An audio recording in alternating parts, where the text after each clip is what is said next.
자, 우리 오늘 본문 말씀 함께 읽었는데 좀 애매한 감이 없지 않아 있습니다. 왜냐하면 예수님의 제자들이 잘했다고 보기는 아무래도 어렵습니다. 잘하기는커녕 새는 바가지죠. 복음서에서 예수님의 제자들은 새는 바가지입니다. 얼마나 위로가 되는지. 우리도 얼마나 많이 셉니까? 저도 세고 여러분도 세고 다 새는 인생을 사는 건데, 다행히 주님께서 막아주셔서 뭐 참 망하지 않고 사는 것이 아닌가. 시간이 지날수록 그런 생각을 하게 됩니다. 아마 그래서 우리 믿음의 조상들이 은혜다 그렇게 얘기를 했던 것 같습니다. 뭐 은혜라는 것이 어떤 원칙이나 원리가 아니라 살아보니 그런 거죠. 새는 인생 막아주셔서 주님의 일꾼 삼아주시고 주님의 동역자 삼아주시고 그렇게 살게 하시니 얼마나 감사합니까? 예수님의 제자들 새는 바가지였는데 이해가 되는 부분은 충분히 있습니다. 야, 얼마나 배가 고팠으면 안식일인데도 그 밀 이삭 이렇게 훑어서 이렇게 비벼서 생으로 먹었다는 거 아닙니까? 배고프지 않으면 굳이 그렇게 할 필요가 없거든요. 굉장히 배가 고팠던 것 같습니다. 이유는 왠지 모르겠지만 하여간 뭐 한 끼 두 끼 건너뛰었던 것 같습니다. 우리도 배가 고파 봐서 이해를 하죠. 흔히 당 떨어진다고 하지 않습니까? 당 떨어지면 아득해지잖아요. 다 짜증나고 힘없고 그런 것처럼 예수님의 제자들도 당이 많이 떨어졌던 것 같습니다. 그러니까 이제 해서는 안 되는 줄 알면서 안식일에 그런 일을 했겠죠. 자, 그런데 이제 이런 것을 감안한다고 해도 넘어서는 안 되는 선을 예수님의 제자들이 넘은 겁니다. 이거는 뭐 부정할 수 없는 사실이고요. 그리고 그런 선이 이 사회에도 있고 사람 사이에도 선이 있거든요. 넘어서는 안 되는 선이 있는 겁니다. 자, 부부가 싸움을 합니다. 처음엔 뭐 티격태격해요. 그러다가 이제 좀 감정이 올라오지 않습니까? 그럼 거기서 눌러줘야 되는데 그때 보통 선을 넘거든요. 뭐 다양한 선이 있습니다만은 언제 큰 싸움으로 번집니까? 당신 부모님이 당신을 이렇게 가르쳐서 뭐 이렇게 이제 부모님을 이제 나쁘게 얘기하기 시작하면 그게 하나예요, 보통은. 그러면 이제 충분히 지금 티격태격하느라 기분이 나쁜데 핵폭탄 한 대 딱 맞고 나니까 뚜껑이 팍 열려버리는 거죠. 그럼 이제 그 다음부터는 이제 감당하기 어려운 싸움으로 발전하게 되는 겁니다. 자, 이게 선을 넘었기 때문에 이제 분위기가 이제 험악해지는 건데, 유대인들에게 이 안식일이 그런 선의 역할을 했다는 거죠. 안식일은 굉장히 중요한, 이게 터치할 수 없는 가장 중요하고 소중한 무엇이었습니다. 왜 그럴 수밖에 없었는데 왜 그런지 한번 우리 느헤미야 13장 17절 18절 보겠습니다. 느헤미야가 이렇게 말하죠. 내가 유다의 모든 귀인들을 꾸짖어 그들에게 이르기를 너희가 어찌 이 악을 행하여 안식일을 범하느냐? 너희 조상들이 이같이 행하지 아니하였느냐? 그래서 우리 하나님이 이 모든 재앙을 우리와 이 성읍에 내리신 것이 아니냐? 그럼에도 불구하고 너희가 안식일을 또 범하여, 이 또가 빠졌다고 봐도 돼요. 또 범하여 진노가 이스라엘에게 더욱 심하게 임하도록 하는도다. 자, 이렇게 안식일이 중요했던 거죠. 안식일 때문에 망했다고 지금 생각을 하는 거 아닙니까? 느헤미야가. 그리고 모든 이스라엘 백성들이 그렇게 받아들이고 있었습니다. 우리 조상이 하나님께서 우리에게 지키라고 명하신 안식일을 제대로 성심성의껏 준수하지 않았기 때문에 우리 나라가 망했다. 이런 확신이, 이 공동체적인 확신이 있었던 거죠. 자, 이제 이런 것을 가리켜서 흔히 이제 규범이라고 얘기를 하는데, 모든 사회에 이제 규범이 있게 마련입니다. 그리고 규범이 있고 어느 사회나 그 규범을 굉장히 중요하게 생각을 합니다. 뭐 법에 기록되어 있는 건 아니에요. 규범이 뭐 법에 기록되어 있는 건 아니지 않습니까? 그래서 이제 뭐 그걸 성문법이라고 그러고, 그 다음에 그 법전에 기록되지 않았지만 우리가 중요하게 생각하는 것을 그냥 규범이라고 크게 얘기를 하는데, 규범이 얼마나 중요한 역할을 하냐 하면, 우리 조선시대에 흥부전 또 심청전 이런 것들이 굉장히 유행을 했고 이런 이야기가 유행을 했고 그리고 우리 민족이 특별히 사랑을 했습니다. 자, 그러면 왜 그렇게 사랑을 받았느냐? 이 이야기들이 사랑을 받은 이유가 뭐냐? 첫 번째 이유는 일단 재미있기 때문에 그렇습니다. 일단 재밌어야 돼요. 유재석 씨가 왜 인기가 많겠습니까? 재밌잖아요. 그냥 재밌어요. 여러분 이렇게 MC 보는 분들 그 재치 보면 신동엽 씨도 대단하지 않아요? 저는 신동엽 씨 볼 때 야 어떻게 저기서 저런 말이 나오냐? 잘은 안 봐요. 오해하지 마시고 제가 그렇다고 해서 항상 TV 틀어 그걸 보는 건 아닌데 어쩌다 이렇게 보면 야 참 말을 어떻게 저렇게 잘하냐. 저기서 어떻게 저런 그러니까 이제 그쪽으로 난 사람들이니까 그렇게 TV에 나와서 뭐 토크쇼도 하고 그런 거겠죠. 우리는 못해요. 하고 싶어도 순발력이 떨어져서. 일단 재미있어요. 흥부전도 재미있고 심청전도 재미있고 뭐 듣고 또 들어도 재미있는 거죠. 뭐 그 당시에 뭐 미디어가 없었기 때문에 그렇게 뭐 창이라든지 아니면 이야기라든지 뭐 이런 것들이 뭐 그 사람들의 사랑을 받을 수밖에 없었으니까 일단 재밌다. 근데 재미만 있다고 그 전 국민의 사랑을 받는 건 아닙니다. 이런 이야기들이 그 시대의 규범을 잘 보여주고 드러내고 또 그 규범을 이렇게 잘 지키게끔 돕는 역할을 하기 때문에 또 유행을 하는 것이기도 합니다. 흥부전 우리도 어렸을 때 듣잖아요. 흥부전을 들으면은 무슨 생각을 하나요, 여러분? 나 놀부처럼 살아야 되겠다. 내 놀부 아내처럼 이 어려운 처지에 있는 동기가 오면은 밥을 푸다가 죽어갈 때 딱 때려야 되겠다. 이렇게 생각하는 사람은 하나도 없어요. 아유 진짜 나쁘다. 놀부 나쁜 놈이네. 놀부처 진짜 나쁘네. 나는 흥부처럼 착하게 해야지. 착하게 살아야지.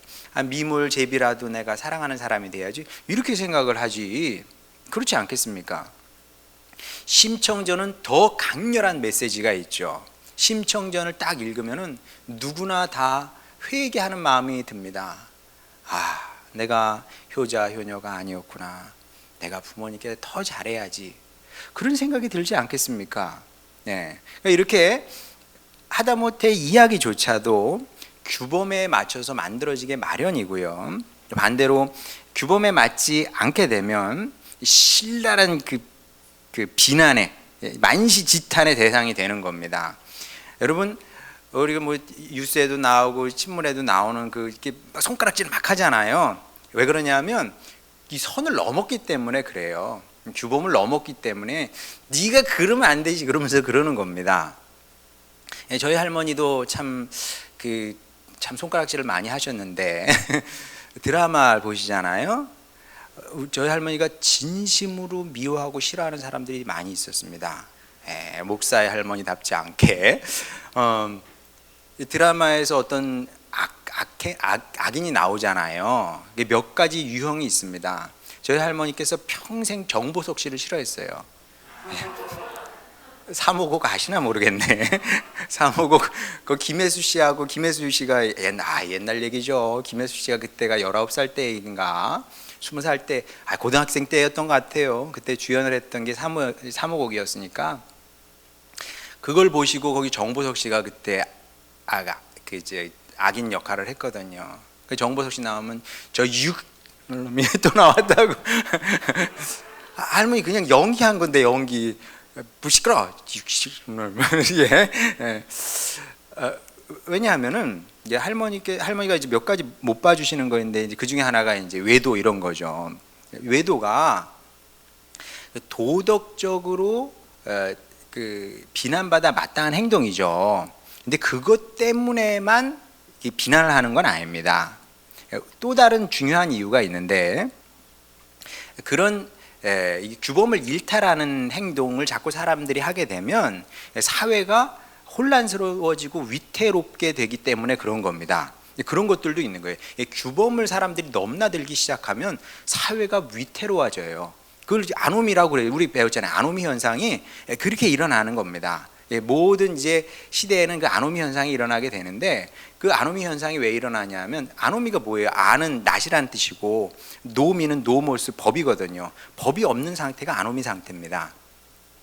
이제 규범을 사람들이 막 그냥 아무렇지도 않게 넘게 되면 사회가 혼란해지고 그리고 이제 위태롭게 되는 거죠. 여러분도 한번 생각해 보세요. 기혼자들이 뭐 내나 말 것 없이 그냥 다 그냥 바람 피우게 되면 그 사회가 어떻게 제대로 설 수 있겠습니까? 그러니까 할머니께서 거기까지 생각은 못 하셨지만 그런 것들을 이제 마을에서도 보고 그러셨으니까 그런 사람 나오면 이제 분노로 이제 표출이 되는 겁니다.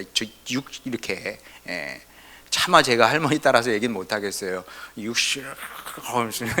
비르르 다양한 레파토리가 있었어요. 비르르 해가지고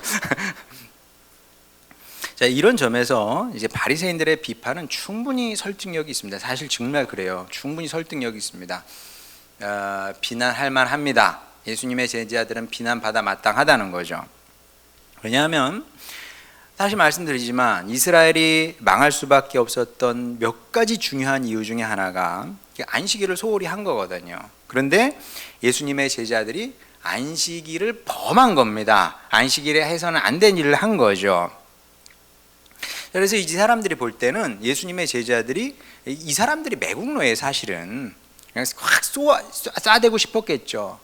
이 자식들아, 너희 같이 생각 없는 인간들 때문에 우리나라가 못 볼 것을 받고 아직까지 이렇게 회복이 안 되고 있잖아. 여전히 로마의 지배를 받고 있잖아. 너희처럼 생각 없는, 머리에 든 것이 없는 그런 사람들 때문에 이렇게 된 거야. 뭐 그렇게 싸대주고 싶었겠죠. 싸주고 싶었겠죠.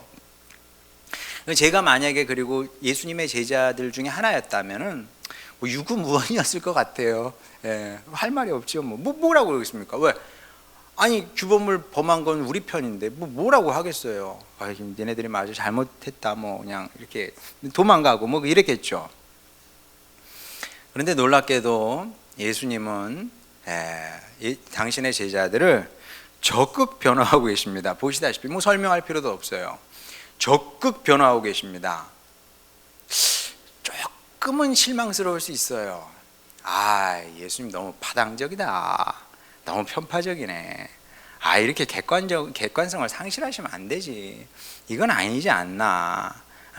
아무리 당신 제자들이지만 내 편이지만 이런 식으로 싸고 들면 곤란하지. 이런 생각이 충분히 들 수 있다는 거죠. 그럼 정말 예수님께서 내 편이니까 당신 제자들을 싹 이렇게 싸고 도신 것이냐? 그럴 리가 있겠습니까? 이제 앞으로 우리가 보겠습니다만은 복음서에 일관적으로 나오는 예수님의 모습은 예수님 당신의 제자들이 잘못했을 때는 아주 단호하게, 아주 냉정하게 고칠 것은 고쳐주시고 바꿀 것은 바꿔주셨던 것을 보게 됩니다. 예수님은 냉정한 선생님이셨어요. 객관적이고 냉정한 선생님이셨지 내 편이라 그래가지고 크게 이렇게 하고 막 그런 건 바람직하지 않죠. 자, 그러면 이제 무슨 이유 때문에 예수님께서 이렇게 당신의 제자들을 적극적으로 변호하신 것이냐? 왜냐하면 예수님은 이제 항상 한 단계 더 깊은 것을 보시는 분이셨으니까 우리도 이제 그런 눈을 가질 수 있으면 참 좋죠. 근데 이제 뭐 불가능하다고 생각을 합니다. 우리가 예수님이 아닌데 어떻게 그 한 단계 더 깊은 것을 볼 수 있겠어요. 애는 쓰려고 하지만 예수님은 더 깊은 무엇인가를 보시고 아시는 분이셨기 때문에 그게 뭔지 가르쳐 주시고 싶으셨던 거죠. 그게 바로 이제 6절 말씀인데 내가 너희에게 이르노니 성전보다 더 큰 이가 여기 있느니라. 자, 예수님께서 지금 바리새인들이 비난을 하니까 그렇지 않다 그러면 당신의 제자들을 딱 변호를 하시더니 가장 중요한 이유가 무엇인지 6절 지금 얘기를 하신 겁니다. 성전보다 큰 이가 여기 있다. 자, 여러분 이제 이 말씀을 읽으셨을 때 100% 거의 100% 당신에 대한 말씀이구나 이렇게 생각을 하셨을 겁니다. 자, 그런데 여기서 이 6절 말씀은 예수님에 대한 말씀은 아닙니다. 여러분은 근데 어쩌다가 예수님이라고 생각을 하게 됐을까요? 왠지 여러분 잘못은 아니고 이제 우리말 성경 번역이 조금 아쉬운 부분이 있어요. 근데 이제 그건 우리 말이 부족하기 때문에 그런 것이 아니고요. 언어 차이가 너무 큽니다. 언어 차이가 너무 커요. 우리는 우랄 알타이 계통이잖아요. 예, 저쪽 그 유럽 쪽은 어떤 어조군입니까? 전혀 달라요. 예, 어조군이 달라서 그 헬라어를 그리스어를 영어로 번역하기는 한결 쉽습니다. 물론 그것도 어려운데 우리말에 비하면 한결 쉬워요. 예, 우리말하면 너무 어려워요. 너무 달라서 어떻게 번역하기 어려운 부분이 있습니다. 근데 어쨌든 우리말 성경은 제가 이제 우리가 지금 이게 쓰는 게 지금 개역 개정, 예배 시간에 쓰는 건 개역 개정입니다. 교회 많이 안 다시는 분들은 참고로. 그 다음에 이제 새 번역 성경이 또 있고요. 그 다음에 또 쉬운 성경이 있고 뭐 이렇게 다양한 번역들이 있는데 몽땅 다 이렇게 번역을 했어요. 그런데 다시 말씀드리지만 정확한 번역은 아닙니다. 이 영어 번역이 좀 더 정확한데 한번 보겠습니다. 왜 멈췄죠? 예, 됐습니다. 영어 성경이 이렇게 번역이 되어 있어요. Something greater than the temple is here. 중요한 것은 someone이 아니라는 거죠. 우리말 번역에는 그 성전보다 큰 이가 그랬잖아요. 큰 이는 사람이잖아요. 성전보다 큰 사람이 있다. 어떤 사람? someone이거든요. 영어로 하면 someone, 근데 아니에요. someone이 아니고 something입니다. 그러니까 성전보다 더 큰 어떤 사람이 여기 있다는 것이 아니라 성전보다 큰 무엇이 여기 있다, 지금 이렇게 얘기를 하는 거예요. 그러면 성전보다 도대체 큰 게 뭐냐? 여러분, 그 유대인들에게 가장 중요한 것은 두 가지였습니다. 하나는 성전이고 하나는 율법이고. 이게 이제 하늘과 땅을 연결해주는 가장 중요한, 하나님께서 은혜로 내려주신 가장 중요한 두 기관이다, 이렇게 얘기를 하면 이제 기관이다 생각하면 돼요. 율법은 눈에 보이지 않는 기관이고 그 다음에 눈에 보이는 기관은 성전이고, 그러니까 동급이에요. 이게 동급. 자, 그런데 지금 안식일 얘기하시다가 예수님께서 안식일보다 더 큰 성전을 말씀하시면서 성전보다 더 큰 거, 더 중요한 게 여기 있다 말씀을 하셨어요. 그러니까 거기 있던 사람들이, 바리새인들이 귀가 쫑긋했겠죠. 야, 그게 뭐야? 성전보다 중요한 거? 하나님? 이렇게 생각을 했을 겁니다. 하나님 말고 뭐가 성전보다 중요하지? 그러면서 예수님께서 7절 말씀, 이렇게 7절 말씀을 하시죠. 나는 자비를 원하고 제사를 원하지 아니하노라 하신 뜻을 너희가 알았더라면 무죄한 자를 정죄하지 아니하였으리라. 이게 무슨 얘기예요? 성전보다 큰 것이 무엇이냐면 자비의 마음을 갖고 사람을 보는 것이다, 이런 말씀인 겁니다. 뭐 무슨 얘기를 하고 싶은 거예요? 그럼 예수님은 무슨 얘기를 지금 하고 싶은 겁니까? 분명합니다. 세상 그 무엇보다 중요한 것은 사람이다, 이 얘기를 지금 하고 싶으신 거죠. 사람이 중요한 겁니다. 무엇이 중요한디? 무엇이 중요해? 사람이 중요한 거죠. 그럴 수밖에 없는 게, 하나님께서 왜 성전을 짓게 하셨겠습니까? 왜 율법을 주셨겠습니까? 다 사람을 살리고 구원하고자 하시는, 하나님의 사랑이 발동해서 사람을 죽게 내버려 둘 수 없으니까 사람을 살리고 구원하고자 하시는 하나님의 뜻과 의지, 이런 것들이 이제 작용을 한 거죠. 그런 이유로 성전도 주신 것이고 율법도 주신 겁니다. 그리고 이런 관점에서 이제 성경이 기록되어 있는 거죠. 그래서 성경의 관점은 대단히 독특합니다. 제가 종종 얘기합니다마는 성경은 신기하고 신비하고 놀라운 세계다. 정말 그렇습니다. 정말 신비하고 놀라운 세계, 이게. 왜냐하면 자, 모든 사람들은 다 역사에 관심이 있습니다. 그리고 머리가 좀 된다는 사람은 다 나름의 역사관을 가지고 세상살이를 다 봅니다. 그래서 그런 역사관이 존재하잖아요. 어떻게 역사를 봅니까? 가장 기본적인 경제사.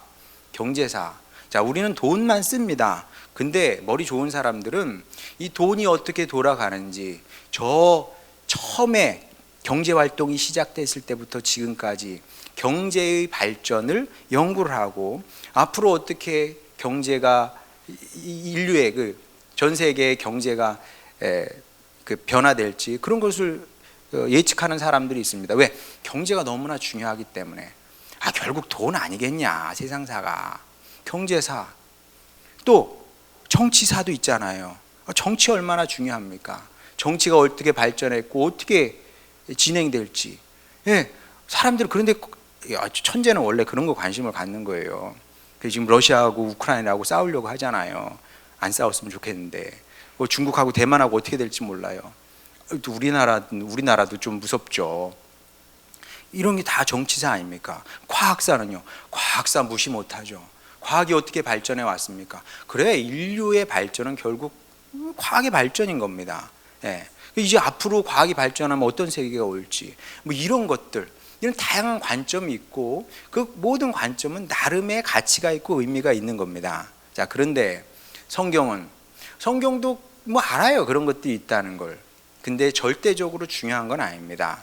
왜? 절대적으로 중요한 것은 무엇이냐 하면 하나님께서 세상을 이렇게 사랑하셨다는 것이고, 사랑하셨기 때문에 우리를 살리시기 위해서 하나님께서 끊임없이 애쓰고 노력하시고 포기하지 아니하시고 또 시도하고 또 시도하시면서 계속 이 구원의 역사를 끌어가고 계시다는 거죠.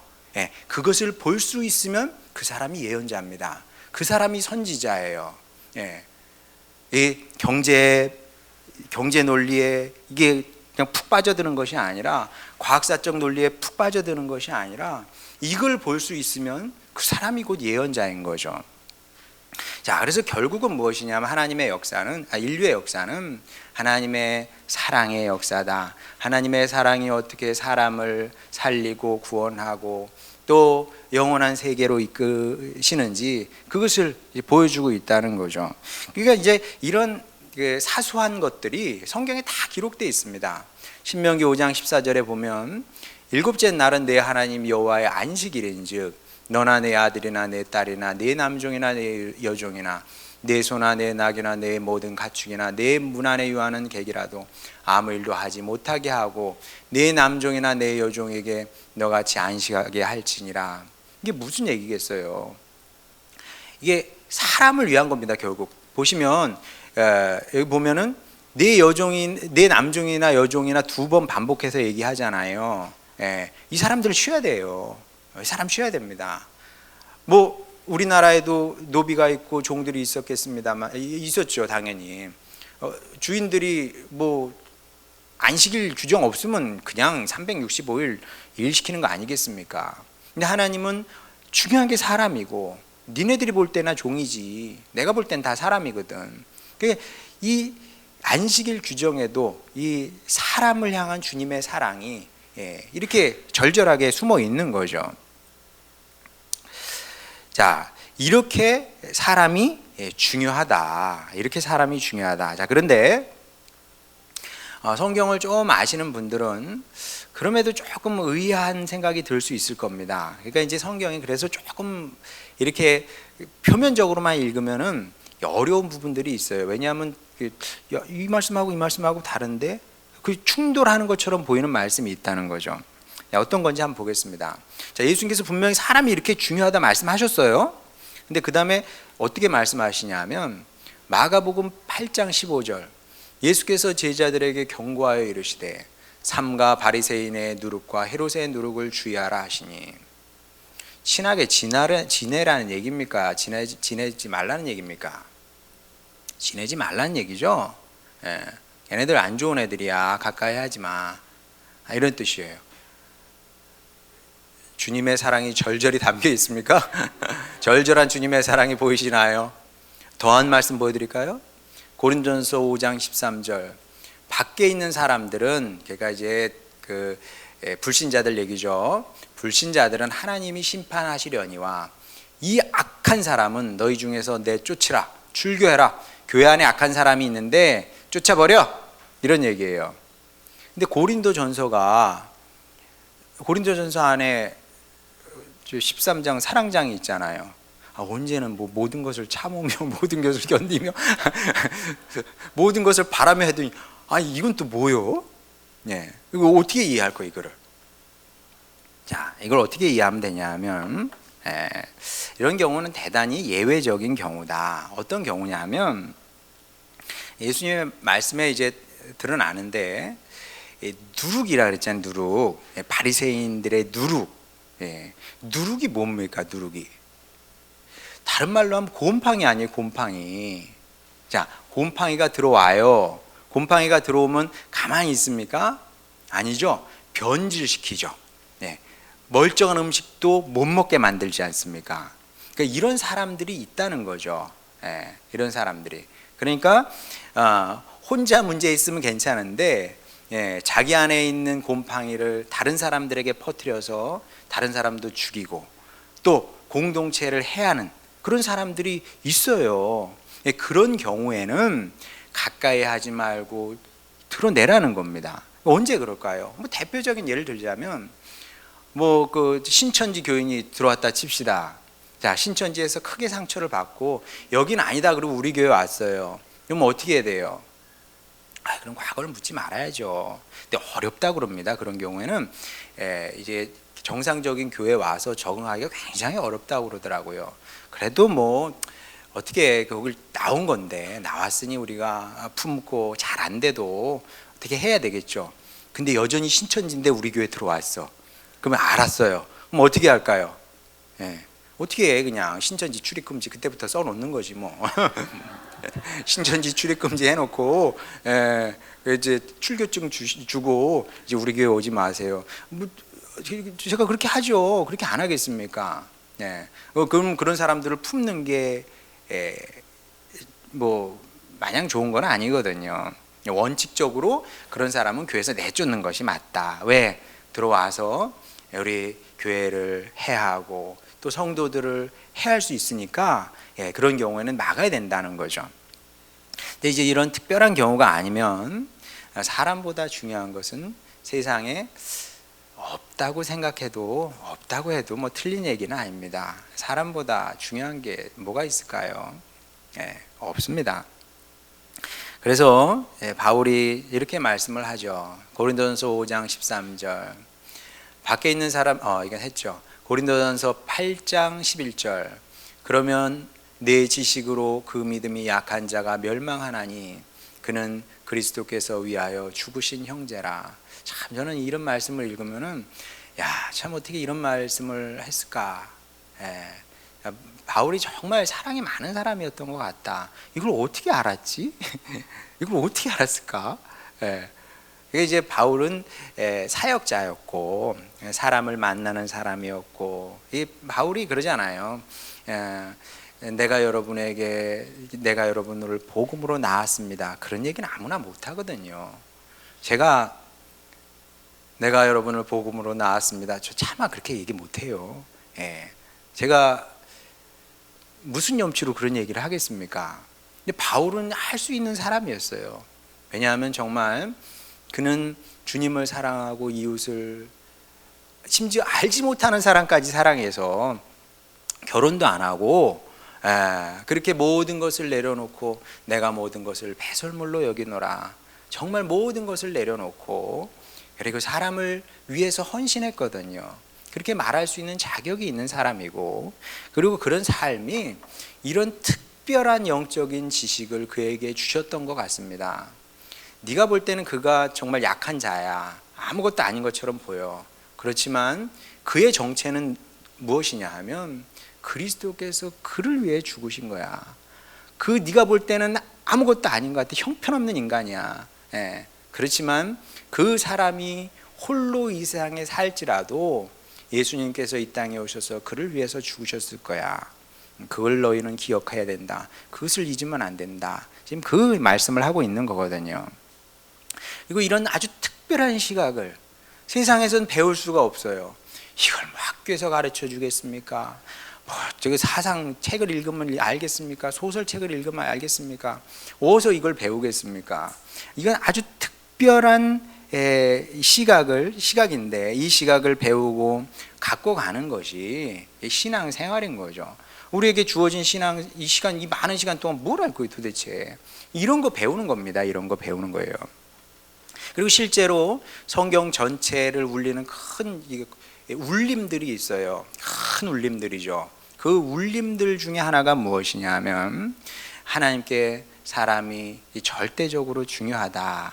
사람이 이렇게 중요하다. 우리가 그렇게 사랑하는 말씀, 하나님이 세상을 이처럼 사랑하사 독생자를 주셨으니, 그거 아닙니까? 이처럼 사랑해 세상을.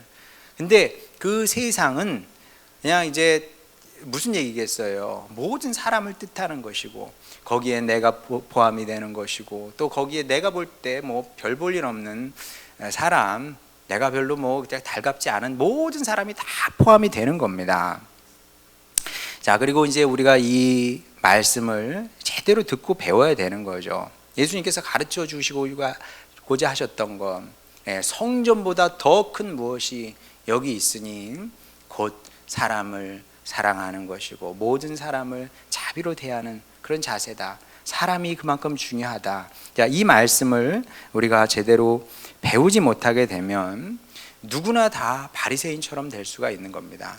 그러니까 여러분 성경 읽을 때 이스라엘 백성들 출애굽 공동체를 보면서 이런 부족한 놈들 그러지 마세요. 그게 곧 저와 여러분의 모습이고요. 바리새인들 나오잖아요. 뭐 이런 인간들이 다 있어. 저와 여러분의 모습입니다. 왜?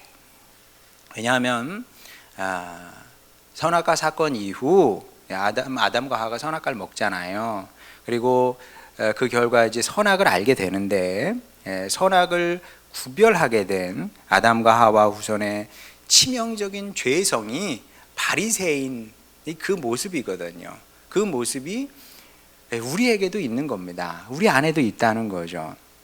이걸 이렇게 안 되려면 이제 우리가 싸움을 해야 되는 거죠. 어떤 싸움을 해야 되냐면 주님, 제가 바리새인의 시각을 벗고 주님의 시각을 배우겠습니다. 이건 배워야 되는 겁니다. 이건 배우는 거예요. 애써 배워야 되는 겁니다. 누가 가르쳐 주지 않아요.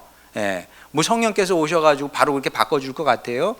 다시 말씀드리지만 성령이 오셔도요, 주님이 오셔도 우리 시작하게 만드는 거지 그 다음엔 우리가 애써 해야 되는 겁니다. 여러분, 은혜를 아무 때나 쓰면 안 돼요. 은혜는 어떻게 쓰는 건지 알아요? 우리가 죽도록 노력하는 거예요. 죽도록 노력하고 나서, 그리고 나서 하나님의 은혜를 얘기하는 거지, 난 아무것도 안 하고 하나님의 은혜가 임하길 바래? 그거는 게으른 겁니다. 죽도록 노력하는 거예요. 뭐든 여러분의 주어진 모든 일들 열심히 해야 되는 거고요. 신앙생활도 열심히 해야 되는 겁니다. 나를 바꾸려고 많은 애를 써야 돼요. 그러고 나서도 알죠. 주님, 제가 한 것이 아니라 주님의 은혜가 있습니다. 왜? 이 시작을 하게 하신 분이 주님이고, 모범을 보여주신 분도 주님이고, 그리고 내가 나아가야 될 방향도 가르쳐 주신 분이 주님이기 때문에 이건 내 안에 있었던 가능성이 아니라 하나님께서 나에게 주신 가능성이라는 것을 알기 때문에 그렇게 고백할 수밖에 없는 겁니다. 자, 그래서 우리가 평생 이걸 기도를 해야 되는 거죠. 주님의 말씀 가르쳐 주신 것처럼 모든 사람이 성전보다 귀합니다. 심지어 그리스도의 가치를 가지고 있습니다. 이 사실을 기도를 통해서, 말씀을 통해서 우리의 영의 눈을 떠야 되겠고, 그래서 이 사실을 볼 수 있는, 보며 살 수 있는 저와 여러분이 되어야 할 겁니다. 그리고 이제 이런 성도가 되게 해달라고 여러분 계속 기도하시고, 그래서 바라기는 우리는 바리새인처럼 살 것이 아니라 하나님의 자녀 아닙니까? 하나님의 자녀는 하나님을 닮은 사람입니다. 어떤 부분을 닮으려고 하십니까? 이런 부분을 닮아야죠. 우리 아버지 하나님께서 우리를 그렇게 보시는 것처럼, 우리에게 행하신 것처럼 우리도 자비의 생각, 자비의 말, 자비의 손발, 자비의 삶으로 그렇게 아름답게 살아내야 된다는 거죠. 꼭 이런 인생을 꿈꾸시면서 남은 인생 주님 닮아가고, 또 그렇게 주님 마음에 합한 자 되어서 정말 자비의 인생이 어떤 것인지 이 세상에서 보이며 살아가는 축복된 주님 백성 되시기를 주님의 이름으로 축원합니다. 우리 찬양 부르고 우리 기도하도록 하겠습니다.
것은 우리는 하나님의 사랑을 잘 알지 못한다는 것입니다. 사실은 나를 향한 사랑도 잘 모르고요. 그래서 남을 향한 사랑도 잘 모르는 겁니다. 시간 우리 기도할 때 먼저 주님, 제가 주님의 사랑을 받은 자임을 알게 하여 주시옵소서.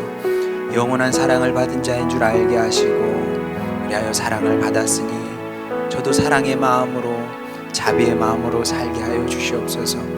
예수님께서 십자가 지시면서 주님, 저들이 하는 것을 알지 못합니다, 사하여 주시옵소서 기도하셨던 것처럼 우리도 그런 자비의 마음으로 이 세상을 살게 하여 주시옵시고, 그렇게 주님 나라에 섰을 때 너야말로 내 아들이구나, 나를 닮은 내 딸이구나 칭찬받는 주님의 일꾼이 되겠습니다. 그런 자녀가 되겠으니 남은 인생을 주여 이 일에 헌신케 하시고 이렇게 변화 발전케 하여 주시옵소서. 이런 간절한 기도 제목을 갖고 주님께 나아가도록 하겠습니다. 기도하시겠습니다. 우리를 사랑하시는 아버지 하나님, 주님의 백성들 여기 있습니다. 아버지 하나님, 주여, 우리에게 중요한 것이 무엇인지 우리가 모르고 오래 살아왔습니다. 아버지 하나님, 이 시간 주님의 말씀을 통해서 배우고 깨달았사오니 아버지 하나님, 이 일이 어려울지라도 아버지 하나님, 주님의 말씀이니 아버지, 우리 주님의 말씀에 따라 변화되고 새로워지게 하여 주시옵소서. 하여 주님의 시각을 갖고 살아가는 주님 백성이 되기를 원합니다. 아버지 하나님, 바리새인의 시각이 웬 말입니까? 아버지, 주님의 마음으로 살게 하여 주시고, 그렇게 주님의 마음으로 보고 생각하고 말하고 행동하며 살아가게 하여 주시옵시고, 이렇게 주님 닮은 사람이 되게 하여 주시고, 아버지 하나님, 예수님께서 생명을 귀히 여기셨던 것처럼 우리도 모든 생명을 귀히 여기며 살리는 사역 감당케 하여 주시옵소서. 아버지 하나님, 죽이는 일은 누구나 할 수 있습니다. 그것은 너무나 쉬운 일이어서 아버지 하나님, 주님 나라에서 상이 없을 뿐더러 아버지 하나님, 심판받는 그런 결과밖에 안 되지 않겠습니까? 아버지, 우리는 그런 주님의 사람이 되지 않게 하여 주시고, 주님 앞에 섰을 때 나를 닮은 사람이구나, 나를 닮았구나 칭찬받는 주님의 일꾼이 되게 하여 주시옵소서. 아버지 하나님, 그런 은혜를 우리에게 허락하여 주시되 성령님 우리에게 오시기를 원하나이다. 오셔서 아버지 하나님, 우리 할 수 없는 것 주님의 은혜로 말미암아 이루게 하여 주시옵시고, 아버지, 시간이 지나면 이 모든 것이 주님의 은혜였습니다 고백할 수 있는 복된 주님 백성들, 자녀들 다 되게 하여 주시옵소서. 우리를 사랑하시는 아버지 하나님, 우리는 주님의 자녀입니다. 주님 말씀 따라 주여, 우리 소중한 것이 무엇인지 알게 하시고 주님 관점으로 모든 것을 보며 그렇게 주님 닮은 사람으로 날마다 변화 발전해 나가는 우리 모두가 되게 하여 주시옵소서. 감사드리며 사랑 많으신 우리 구주 예수님의 이름으로 기도드렸습니다. 아멘.